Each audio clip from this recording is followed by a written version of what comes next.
신방을 하는 중에 한 권사님께 기도 제목을 여쭈어보았습니다.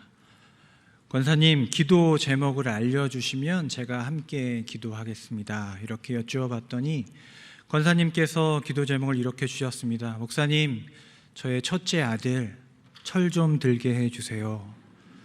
그래서 적었습니다. 첫째 아드님 철 좀 들게 하도록. 또 이어서 이렇게 말씀하셨습니다. 목사님, 저의 둘째 아들은 다 좋은데 키가 좀 작아요. 이제라도 편식 그만하고 좀 키가 컸으면 좋겠습니다. 그래서 적었습니다. 둘째 아드님 편식 그만하시고 키 크도록. 그런데 기도 제목을 그렇게 적으면서 이렇게 기도해도 되나라는 생각이 들었습니다. 왜냐하면 교적을 찾아보니 첫째 아드님이 60대 중반이셨습니다. 그 둘째 아드님은 환갑이셨습니다. 결국 저는 그날 곧 은퇴를 앞두신 우리 첫째 아드님이 은퇴하시기 전에 철이 드실 수 있도록, 그리고 곧 환갑 잔치를 앞두신 우리 둘째 아드님 편식을 그만하시고 하나님께서 가능하시면 또 이렇게 키가 좀 자라실 수 있도록 우리 어머니 되신 권사님과 간절히 기도하고 그렇게 나왔습니다. 여러분, 이것이 어머니의 마음일 것입니다. 나이와 상관없는 것 같습니다. 어디를 가든 우리의 자녀들이 부족하지 않도록, 또 이미 잘 되었지만 더 잘 되었으면 좋겠다 하는 것이 바로 어머니의 마음이고 또 어머니의 기도구나라는 생각이 들었습니다. 오늘 열왕기하 4장의 말씀을 보면 이런 마음으로 선지자 엘리사 앞에 엎드려 그 발을 부둥켜 안고 간절히 기도하는 한 여인이 등장합니다. 바로 수넴 여인입니다. 그녀는 얼마 전까지만 해도 부족함 없이 또 행복하게 살던 그런 여인이었습니다. 그러던 그녀가 왜 지금 이렇게 간절하게 애통해하며 기도하고 있는지 함께 살펴보려고 합니다. 오늘 말씀을 통해 세 가지 질문을 함께 생각해 보고자 합니다. 첫째, 가정은 어떻게 이루어지는가? 둘째, 가정에 닥친 고난 가운데 우리는 무엇을 해야 하는가? 마지막으로 셋째, 가정은 언제 회복되는가? 이 말씀 통해서 함께 나누기를 소원합니다. 우리 성경을 가지신 분은 함께 찾아보시면 좋겠습니다. 열왕기하 4장 13절, 오늘 본문에서 조금 앞쪽으로 가시면 열왕기하 4장 13절이 있습니다. 함께 봉독하겠습니다. 엘리사가 자기 사환에게 이르되 너는 그에게 이르라. 내가 이같이 우리를 위하여 세심한 배려를 하는도다. 내가 너를 위하여 무엇을 하랴? 왕에게나 사령관에게 무슨 구할 것이 있느냐 하니 여인이 이르되 나는 내 백성 중에 거주하나이다 하니라. 아멘. 오늘의 주인공은 북이스라엘 수넴 지역에 사는 한 여인입니다. 이 여인은 엘리사 선지자를 극진하게 섬겼습니다. 엘리사 선지자가 수넴 지역을 지나갈 때마다 그를 강권하여 먹이고 입히고 또 머물게 합니다. 그리고 남편에게 부탁하여 하나님의 사람이 이곳을 자주 다니니 그를 위하여 방을 만들어 주자 해서 실제로 엘리사를 위한 방을 만들어 줍니다. 그런 여인의 섬김에 이 엘리사가 감동하여서 종을 통하여 그녀에게 묻는 것입니다. 내가 너를 위하여 무엇을 하랴? 너의 소원이 무엇인지 나에게 한번 말해보라 라고 그렇게 제안하는 것입니다. 만약 저에게 하나님의 사자가 이런 제안을 한다면 저는 너무 좋을 것 같습니다. 잠시만 기다려 주십시오 하고 기도의 많은 제목들을 빼곡하게 적어서 그에게 드릴 것 같습니다. 왜요? 이 엘리사는 엘리야의 제자입니다. 기적의 사람이고 왕들이 벌벌 떠는 기적의 하나님의 사자가 지금 자신의 소원을 한번 말해보라고 하는 것입니다. 그런데 놀랍게도요, 이 수넴 여인은 그런 욕심이 없어 보입니다. 이렇게 대답합니다. 13절을 한번 보십시오. 나는 내 백성 중에 거주하나이다. 이렇게 대답합니다. 여러분, 이게 무슨 말입니까? 저는 지금 남편과 함께 지금의 내 백성, 내 가족들과 부족함이 없습니다. 이것으로 충분합니다. 원하는 것이 없습니다. 라고 그렇게 말하고 있는 것입니다. 사실 이 여인은 부족함이 없는 여인입니다. 마음껏 누군가를 섬길 수 있는 경제적인 여유가 있고요. 자신의 말을 잘 들어주고 함께 동역하는 남편이 있습니다. 그리고 악한 왕들이 통치하는 북이스라엘 상황 속에서도 하나님을 어떻게든 섬기고자 하는 신앙도 가진, 믿음의 복도 가진 그런 여인이었습니다. 물질의 복, 사람의 복, 신앙의 복을 가진 그런 부족함 없는 여인이었다는 것입니다. 그런데요, 하나님께서 엘리사를 통해 그녀의 인상을 바꾸어 버리는 놀라운 일을 시작하십니다. 16절 함께 읽겠습니다. 16절입니다. 엘리사가 이르되 한 해가 지나 이때쯤에 내가 아들을 안으리라 하니 여인이 이르되 아니로소이다. 내 주 하나님의 사람이여 당신의 계집종을 속이지 마옵소서 하니라. 아멘. 엘리사는 그녀에게 자녀가 없다는 것을 알고는 그녀를 불러 예언합니다. 내년에 이때쯤 우리가 다시 만날 때에는 너에게 아들이 있을 것이다. 그녀의 속마음을 우리가 다 알 수는 없지만 그녀는 손사래를 치며 아닙니다. 저에게 거짓말하지 마십시오. 그녀는 기대하지도 엘리사의 이 말을 믿지도 않습니다. 그런데 이 말씀이 그대로 이루어져서 1년이 지난 후에 그녀는 아들을 낳고 그 아들을 기르게 된다는 것입니다. 여러분, 성경에 보면 잉태하지 못하는 많은 여인들의 이야기가 기록되어 있습니다. 창세기부터 살펴보면 사라, 리브가, 라헬, 한나, 신약으로 가면 엘리사벳까지 많은 잉태하지 못하는 여인들의 이야기가 있고 오늘 수넴 여인의 이야기가 있습니다. 그런데 오늘 이 수넴 여인의 이야기는 아주 독특합니다. 일단 무엇이 다릅니까? 라헬과 한나처럼 자녀가 없기 때문에 아주 고통스러워하거나 그것을 하나님께 간절히 구하고 또 서원하지 않습니다. 부족함이 없다고 이야기합니다. 괜찮다고 이야기합니다. 또 큰 차이가 있습니다. 이 잉태하지 못한 여인들과 그의 자녀들은 다 이름이 있고 유명합니다. 그러나 이 수넴 여인은 그냥 수넴 여인입니다. 그녀의 이름이 무엇인지, 낳은 이 아들의 이름이 무엇인지 우리는 알 수가 없습니다. 여러분 한번 생각해 보십시오. 사라는 은혜로 아들을 얻어서 이삭을 낳았고, 리브가는 야곱을 낳았고, 라헬은 요셉을 낳았고요. 한나는 사무엘을 얻었고, 엘리사벳은 세례 요한을 얻었습니다. 이름만 들어도 하나님의 구원 사역 가운데 놀라운 일들을 해낸 영적인 영웅들, 거장들이 그 은혜 가운데 태어났다는 것입니다.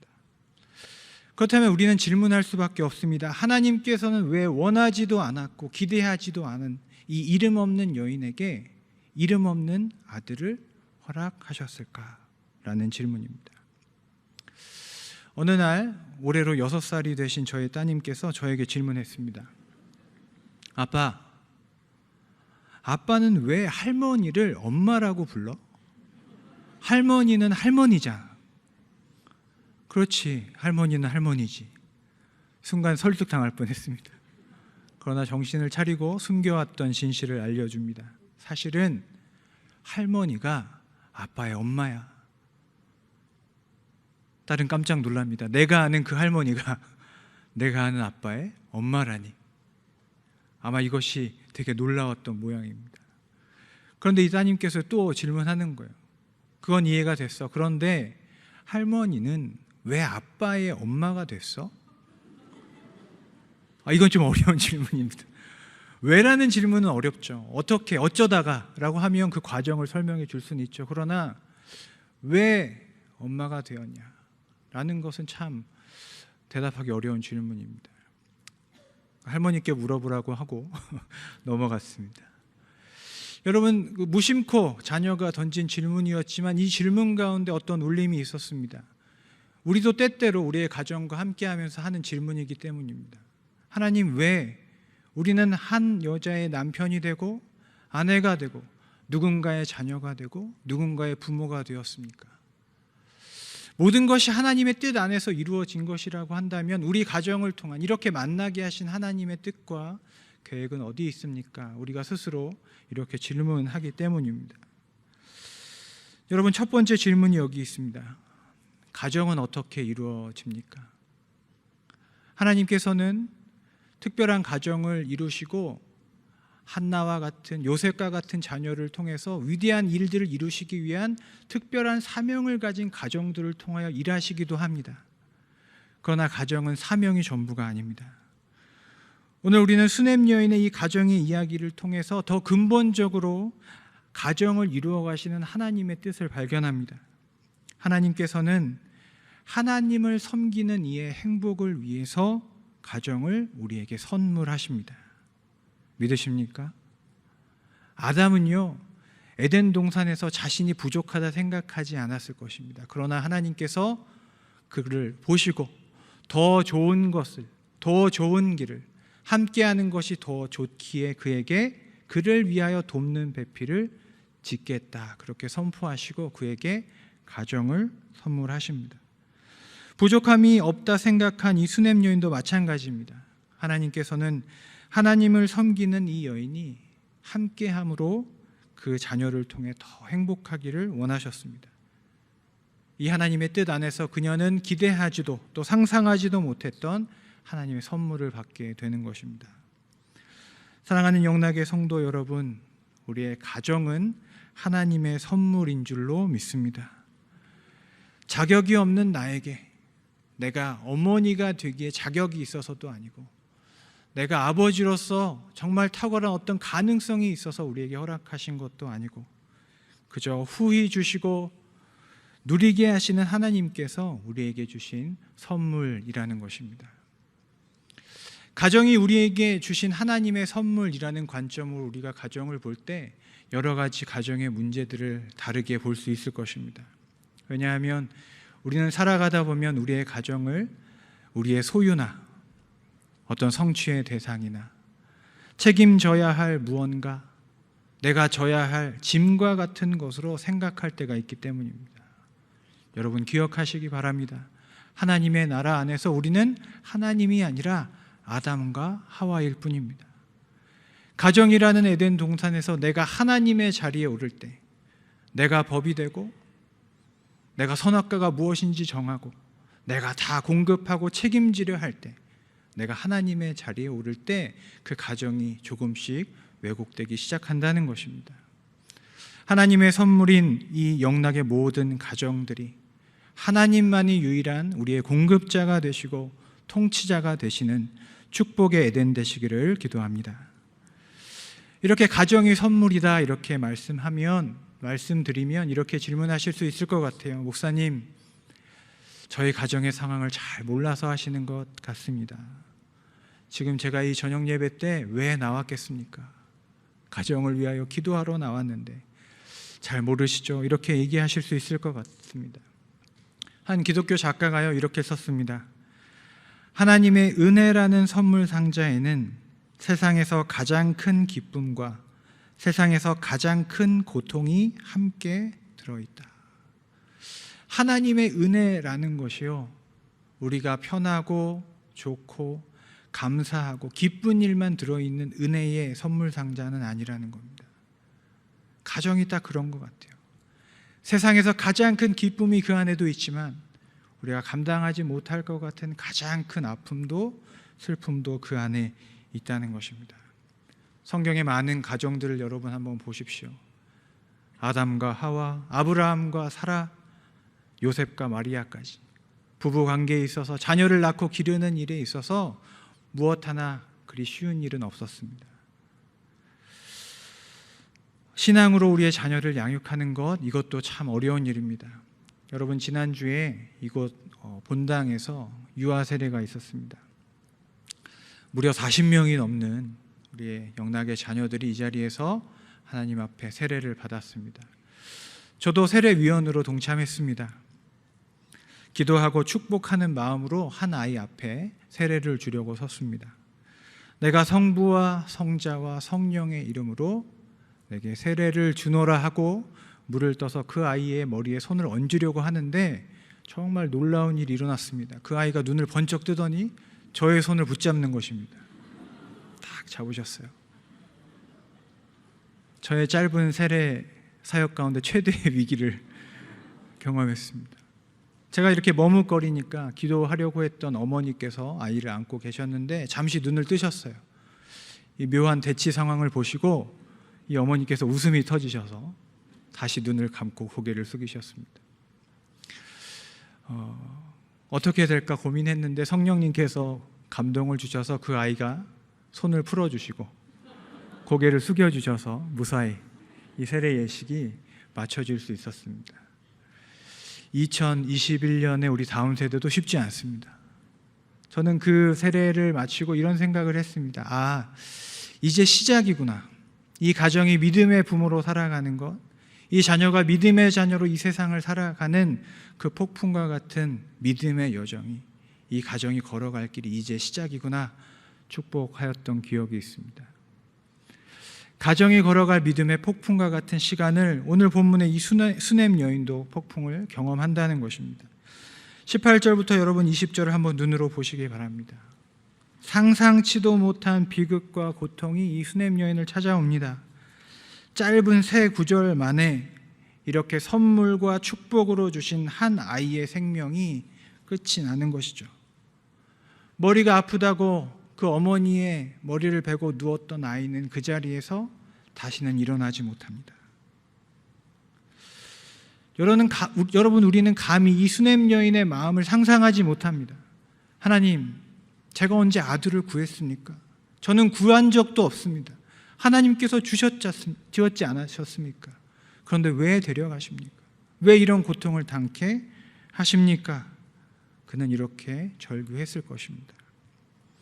우리 가정에 닥쳐오는 고난과 고통과 슬픔의 이유에 대해서 우리는 알 길이 없습니다. 다만 이 수넴 여인처럼 애통할 뿐입니다.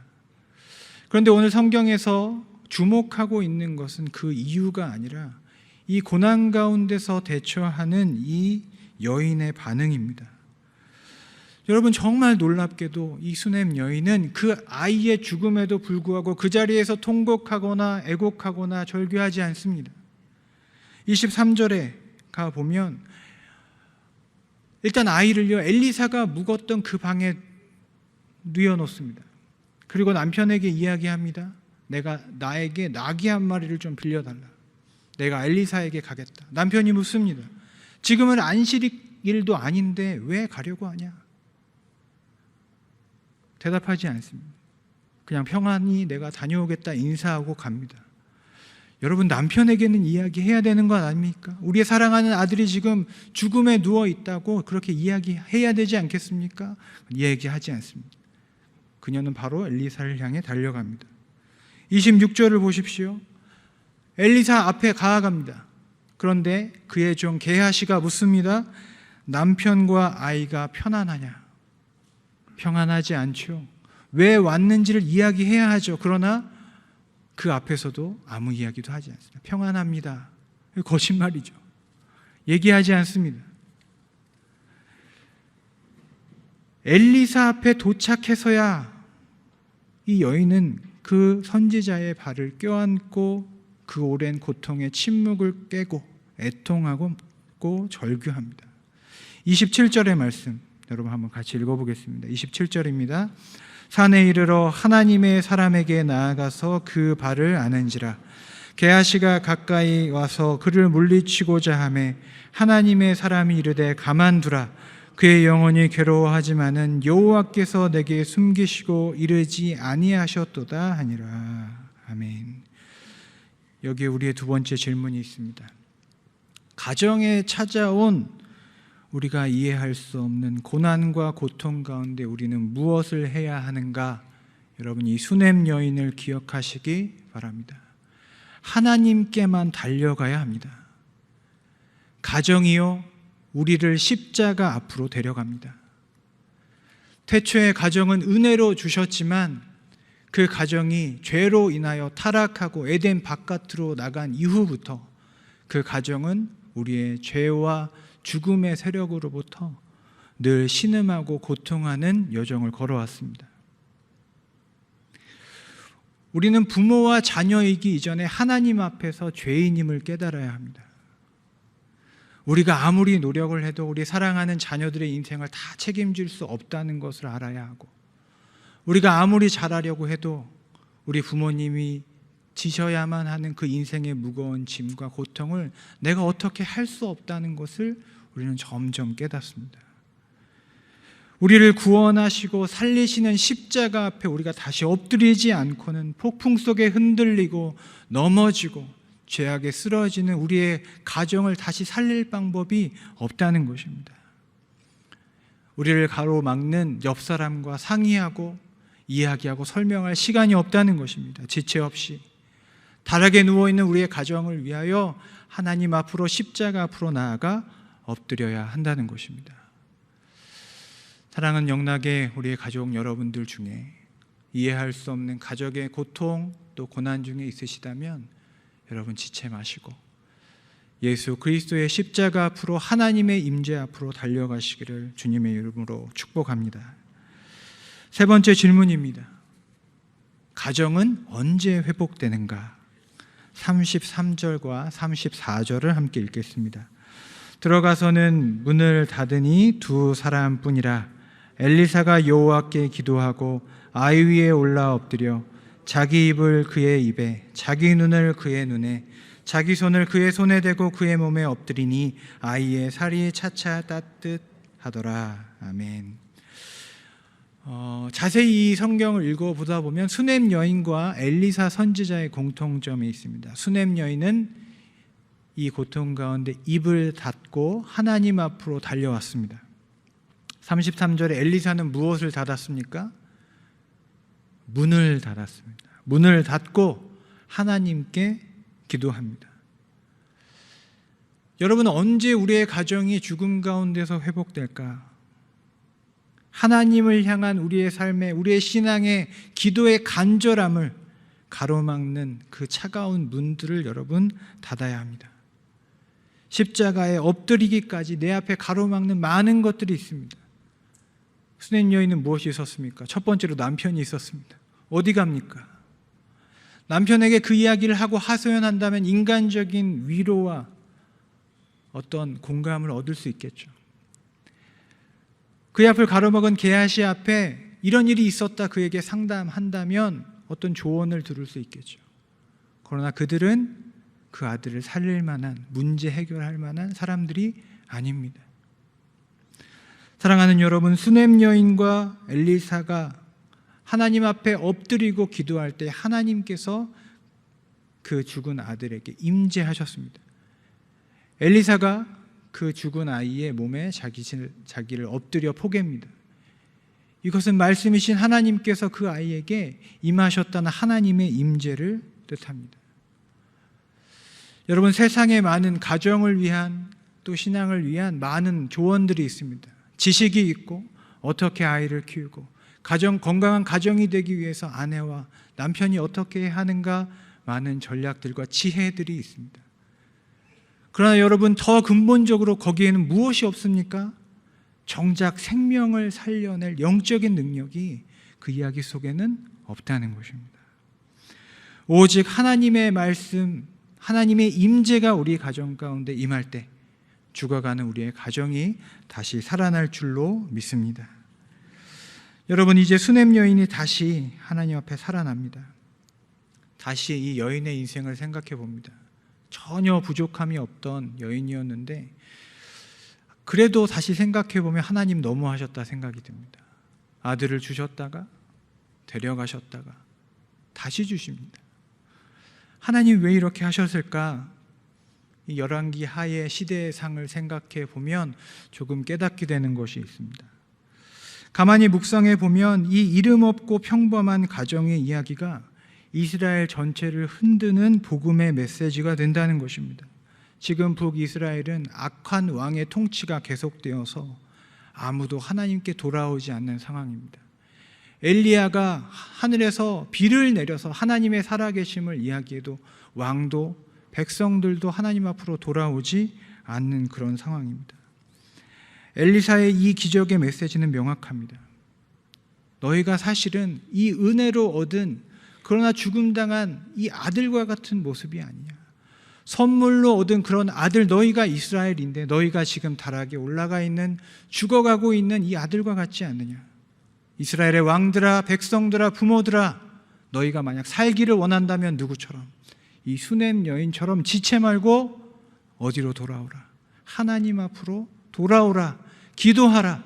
엎드려라. 그러면 내가 모든 어둠과 죽음이 가득해 보이는, 죽음이 이긴 것 같은 이 시대 가운데서도 내가 너희를 살리겠다. 이 가정을 통해서 하나님께서 말씀하시는 것입니다. 이것은 단순히 한 가정의 이야기가 아니라 그래서 이스라엘 민족의 이야기가 되고, 이 이름 없는 수넴 여인이 우리의 이야기, 또 이름 없는 자녀들이 오늘날 우리의 자녀의 이야기가 되는 것입니다. 여러분, 오늘은 어버이 주일이고 또 가족 주일입니다. 여러분, 세 가지를 말씀드렸습니다. 기억해 주시기를 부탁드립니다. 첫째, 가정은 어떻게 이루어지는가? 가정은 더 좋은 것을 주시는 하나님의 선물인 줄로 믿습니다. 두 번째, 가정에 닥친 고난 가운데 우리는 무엇을 해야 하는가? 다른 길이 없습니다. 하나님 앞으로, 생명의 근원 되신, 생명을 주신, 가정을 주신 하나님 앞으로, 십자가 앞으로 나아가 엎드리시기를 축복합니다. 셋째, 가정은 언제 회복되는가? 하나님의 말씀이 임할 때 영적으로 육적으로 죽어가는 우리의 가정이 다시 일어나 살 줄로 믿습니다. 저는 4월 부활절을 지나서 5월이 가정의 달인 것이 너무나 감사합니다. 왜냐하면 가정이 이렇게 함께 모이고 예배 드리는 것이 참 감사하고 고맙지만 어떤 가정에는 그 없는 빈자리가 너무 크게 느껴지는 달이기도 하기 때문입니다. 수넴 여인의 아들은 다시 일어나 그 가족이 축제를 벌였겠지만 어떤 가정은 이 땅에서의 다시 일어남을 보지 못하고 먼저 떠나가신 우리의 부모님, 또 어떤 이유인지 우리가 다 알 수 없지만 이 세상을 먼저 떠나신 우리의 아내, 또 우리의 가족들, 또 이 세상의 좋은 것 누리지 못하고 가버린 우리의 자녀들, 그런 가슴 아픈 또 우리의 가정들도 있는 줄 압니다. 여러분, 저는 이 수넴 여인의 이야기가 하나님 나라의 예고편이라 그렇게 생각합니다. 우리의 소망은 어디 있습니까? 다시 일어난 그 아들과 함께 축제를 벌이는 그 수넴 여인의 그 집이, 그 가정이 우리의 소망인 줄로 믿습니다. 우리가 다 못다한 사랑, 언젠가 하나님께서 우리의 집으로, 예수 그리스도께서 다시 오실 때 우리 못다한 사랑을 그 가운데 부둥켜 안고 기쁨의 축제의 날로 우리에게 허락해 주실 줄로 믿습니다. 이 가정의 달에 우리 영락교회가 서로가 서로의 빈 곳을 채우는 그런 영적인 가족이 되시기를 주님의 이름으로 축원합니다. 기도하겠습니다. 사랑과 은혜의 하나님, 이 어버이날에 우리의 부모님들을 기억합니다. 이전에도 기도하셨고 지금도 여전히 우리를 위하여, 가정을 위하여, 교회를 위하여 기도하시는 우리의 부모님들의 눈물과 수고와 땀방울과 기도를 기억하여 주시옵소서. 하나님, 그들이 오랫동안 강건하시고 평안하실 수 있도록 주여 인도하여 주시옵소서. 부족하지만 우리도 믿음의 가정 이루어 가기를 소원합니다. 하나님, 힘과 지혜를 더하여 주시옵소서. 하나님, 언젠가 주님께서 우리를 초대하실 즐거운 하나님의 나라 부활 소망을 바라보오니 주여 우리 가운데 그 소망으로 임하여 주시옵소서. 예수 그리스도의 이름으로 기도드립니다. 아멘.